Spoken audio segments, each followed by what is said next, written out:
நமஸ்தே. இந்த வீடியோல ராஷ்டிர பாஷாவோட சிலபஸ் தான் பார்க்க போறோம். நம்ம படிக்கிறதுக்கு முன்னாடி நீங்க ஒரு பாத்தீங்கன்னா ஒரு ஐடியா கிடைக்கும். அதுக்கப்புறம் நீங்க ஸ்டார்ட் பண்ணுங்க. உங்களுக்கு ஈஸியாவே ஸ்டார்ட் பண்ண முடியும். ஃபர்ஸ்ட் பாருங்க, ராஷ்டிர பாஷால 2 பேப்பர் இருக்கு.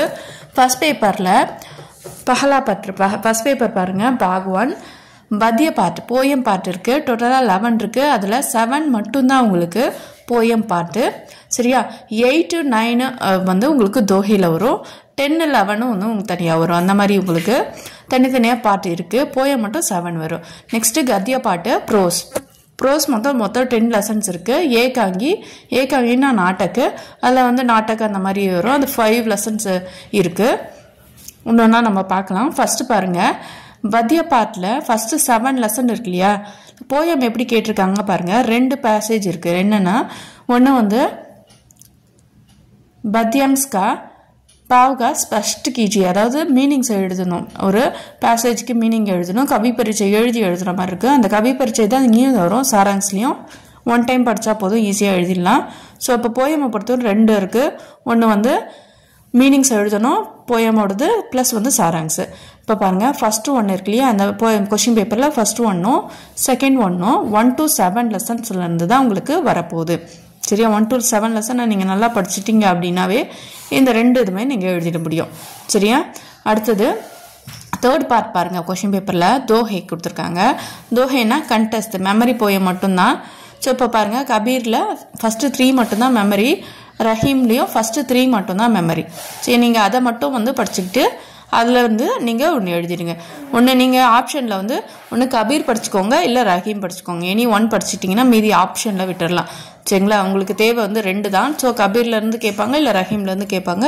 எனி 1 நல்லா படிச்சுக்கோங்க, ஸ்கிப் பண்ணக்கூடாது. 1 படிச்சிங்கன்னா மொத்தமாகவே படிக்கணும். நெக்ஸ்ட்டு அடுத்த பேசேஜ் இருக்கு இல்லையா? அந்த வியாக்கியா இருக்கு இல்லையா? அது நீங்கள் 10th லெசனும் 11th லெசனும் படிச்சுக்கோங்க. 10th லெசனும் 11th லெசனும் படிச்சுக்கிட்டிங்கன்னா அதுலேருந்து உங்களால் என்ன பண்ணிட முடியும்? அந்த பேசேஜ் 5 மார்க்ஸ்க்கான பேசேஜை நீங்கள் எழுதிட முடியும். இது என்னென்னா, இது மாதிரி கொடுத்துருப்பாங்க. அதுக்கு நீங்கள் மீனிங்ஸ் எழுதணும். அவ்வளோதான். பேக் சைடில் இருக்கும், மீனிங்ஸ் எழுதணும். அதை நீங்கள் எழுதிட்டாலே ஈஸியாக ஃபுல் மார்க் வாங்கிட முடியும். போயமை பொறுத்த வரையும் 1 to 7 லெசன் படித்தாலே உங்களுக்கு ஃபஸ்ட்டு 2 பேசேஜை முடிச்சிட முடியும். First 1 second 1. மெமரி படிக்கும்போது 3rd முடிச்சிடலாம். சரியா? அடுத்தது 4th உங்களுக்கு 11th லெசனும் 10th லெசனும் 11th லெசனும் படிக்கணும். ஒரு ஐடியா வந்துருச்சா? இது போயமோட பேப்பர் 1ஓட போயமோடது. சரியா? நெக்ஸ்ட்டு ப்ரோஸோடது பார்ப்போம். பாருங்கள், மீதி எல்லாமே ப்ரோஸோடது. 5th 1 6th 1 7th 8th எல்லாமே ப்ரோஸில் வரும். ப்ரோஸில் மொத்தம் உங்களுக்கு டோட்டலாக 10 லெசன்ஸ் இருக்குது. ஃபர்ஸ்ட் லெசன் பாருங்கள், சபியக்க ரகசிய. இதில் எப்படி கொடுத்துருக்காங்க அப்படின்னா, முதல்ல மீனிங்ஸ் இருக்குது. Hindi meanings, sentence making, passage கொடுத்துட்டு கொஷின் கேட்குறாங்க. அடுத்தது question answer, small question answer. அடுத்தது சாரங்ஸ். மொத்தம் 5 பேசேஜாக உங்களுக்கு பிரிச்சிருக்காங்க. ஸோ இப்போ இப்படி தான் ப்ரோஸில் கொஷின் கேட்பாங்க. First meanings, second sentence, 7th 1 question passage கொடுத்த answer, 8th question answer, 9th பாருங்கள் உங்களுக்கு எஸ்ஏ கொடுத்துருப்பாங்க. சரியா? இது எல்லாமே ப்ரோஸ்லேருந்து அந்த 10 லெசன்ஸ்லேருந்து தான் உங்களுக்கு கேட்பாங்க. நீங்கள் அதை படிக்கணும். சரியா? அடுத்தது ஏகாங்கி பார்க்கலாம். ஏகாங்கி பொறுத்தவரையும் உங்களுக்கு மீதி இருக்கிறதெல்லாம் 35 மார்க்ஸ்க்குமே ஏகாங்கி தான். ஏகாங்கின்னா என்னதுன்னா, ஸ்டோரி மாதிரி இருக்கும். அதுக்கு கேரக்டர்ஸ் இருப்பாங்க. அவங்கள பற்றி நம்ம டிஃபைன் பண்ணி எழுதுகிற மாதிரி இருக்கும். சரிங்களா? அதில் எப்படி கொடுத்துருக்காங்க அப்படி பாருங்கள். ஃபஸ்ட்டு 3 மட்டும் லெசன் படிச்சுட்டாங்களே ஓரளவுக்கு உங்களால் எழுதிட முடியும். 35 மார்க்ஸ் ஈஸியாக வாங்கிடலாம். ஆனால் ஃபஸ்ட்டு 3 லெசன்ஸில் இருக்க எல்லாமே படிக்கணும். ஒன்று படிச்சிங்கன்னா தெளிவாக அதில் இருக்க எல்லாமே படிக்க. ஏகாங்கி பொறுத்தவரையும் சாராங்ஸ் கேட்பாங்க, கேரக்டர்ஸ் கேட்பாங்க, ப்ளஸ் கொஷின் ஆன்சர் கேட்குறாங்க. அடுத்தது பேசேஜ் கொடுத்துட்டு அது சந்தர்ப்ப சாகித்ய வாக்கிய கீச்சே இருக்கு இல்லையா? அதை எழுதணும். ஸோ இப்போ 4 பேசேஜாக இதில் கொடுத்துருக்காங்க. 4 பேசேஜும் நீங்கள் தனித்தனியாக படிக்கணும். ஸோ இப்போது பேப்பர் 1 இது புரிஞ்சுதா? இது ராஷ்டிர பாஷாவில் பேப்பர் 1 இப்போ நம்ம பார்த்தோம். சரியா? பாருங்கள், இண்டெக்ஸ் பேஜில் பத்திய பாட்டில் போயமு, ப்ரோஸு, ஏகாங்கி மொத்தம் 3 பார்ட்டாக இருக்குது. 3 பார்ட்லேயும் தனித்தனியாக எப்படி கொஷின் கேட்பாங்கன்றதை பார்த்துட்டோம்.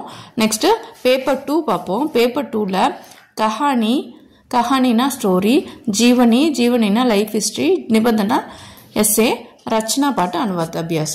कहानी पार्टல ஸ்டோரி இருக்கியா ஃபர்ஸ்ட் 3 படிச்சுக்கோங்க, ஜீவனி ஃபர்ஸ்ட் 3 படிச்சுக்கோங்க, நிபந்த பொறுத்தவரையும் 3 படிச்சுக்கோங்க, எஸ்ஏவும் 3 படிச்சுக்கோங்க. क्वेश्चन பேப்பரை பாருங்க, அதுல எப்படி கேட்பாங்க அப்படினா பாருங்க. ஃபர்ஸ்ட் ரோம் லெட்டர்ல கஹானி கேட்டிருக்காங்க. ஃபர்ஸ்ட் 3 ல இருந்து எனி 1 வந்துரும் உங்களுக்கு. சோ இப்போ ஈஸியா 10 மார்க்ஸ் உங்களால வாங்கிட முடியும். சரியா?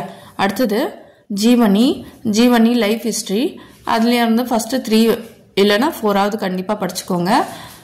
சரியா? 10 மார்க்ஸ் ஒன்னு வந்துரும். அடுத்து வந்து நிபந்த், நிபந்த் எஸ்ஏ, ஜெனரலா ஒரு எஸ்ஏஸ் வந்து கொடுத்திருக்காங்க. இத நீங்க படிக்கும்போது உங்களுக்கு எனி 1 வந்துரும். 10 மார்க்ஸ் ஈஸியா வாங்கிடலாம். சோ அப்போ அடுத்து ரச்சனா பாட்டும் அனுவாத அபியாசம். ரச்சனா பொறுத்தவரை 45 மார்க் வந்து ரச்சனால தான் வருது.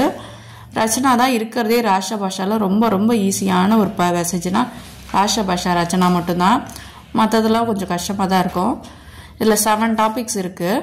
ஒன்றும் இல்லை, பின்ன பின்ன அர்த்தவாலேனா ஒரே மீனிங்காகவும் இருக்கும். அதுக்கு வந்து ஒரே வேறு வேறு மீனிங் இருக்குது, ஒரு வேர்டு வேறு வேறு மீனிங் இருக்க ஒரு வேர்டு அப்படின்னு சொல்லி அது சமனார்த்து ஒரே மீனிங் இருக்க வேர்டு. அது இல்லாமல் லிங்கு, வச்சன. லிங்குனா உங்களுக்கு தெரியும், வச்சன்னா சிங்குலர் ப்ளூரல், லிங்குனா ஜெண்டரு, வாட்சிய பதிலியே ஆக்டிவ் வாய்ஸ், பாசிவ் வாய்ஸ். இது எல்லாத்துக்குமே வீடியோஸ் இருக்குது, தனித்தனியாக வீடியோ போட்டிருக்கேன். படிக்கும் போது வேணால் பார்த்துட்டு படிங்க, உங்களுக்கு நல்லாவே யூஸ்ஃபுல்லாக இருக்கும். ராஷ்டிர பாஷா பிளேலிஸ்ட்டில் போய் செக் பண்ணி பார்த்தீங்கன்னா உங்களுக்கு தெரியும். சரியா? இது எல்லாமே வந்து ரொம்ப ஈஸியாக இருக்கும். 45 மார்க்ஸ்க்கு உங்களுக்கு டோட்டலாக வந்து கிராமர் பார்ட்லேருந்தே கேட்குறாங்க. ஸோ ராஷ்டிர பாஷா தான் இருக்கிறதுல என்ன பொறுத்தவரை ஈஸியான ஒரு பேப்பரு. அடுத்தது 11th ஒன்று. 11th பாருங்கள், டிரான்ஸ்லேஷன். ஒரு பேசேஜ் ப்ளஸ் வந்து இந்த மாதிரி சென்டென்ஸை கொடுத்து இது பண்ணுவாங்க. சென்டென்ஸும் நான் வந்து வீடியோ போட்டிருக்கோம். இந்த மாதிரி பேசேஜும் நடத்தி போட்டிருக்கேன். தேவைப்படுறவங்க செக் பண்ணி பாருங்கள். ராஷ்டிர பாஷா எல்லா டீட்டெயில்ஸுமே இருக்கும் வீடியோவில், செக் பண்ணி பாருங்கள். நீங்கள் ஒவ்வொரு நாளைக்கு ஒன்று எடுத்துக்கோங்க. எப்படி படிக்கணும்னா ஒரு நாளைக்கு ஒன்று ப்ளஸ் வந்து எழுதி பார்க்கணும். எழுதி பார்க்கும்போது ஹேண்ட் ரைட்டிங் வரும், ப்ளஸ் வந்து உங்களுக்கு நல்லாவே மெமரி ஆகும். வீடியோ புரிஞ்சுதா? சரி, தன்யவாதம்.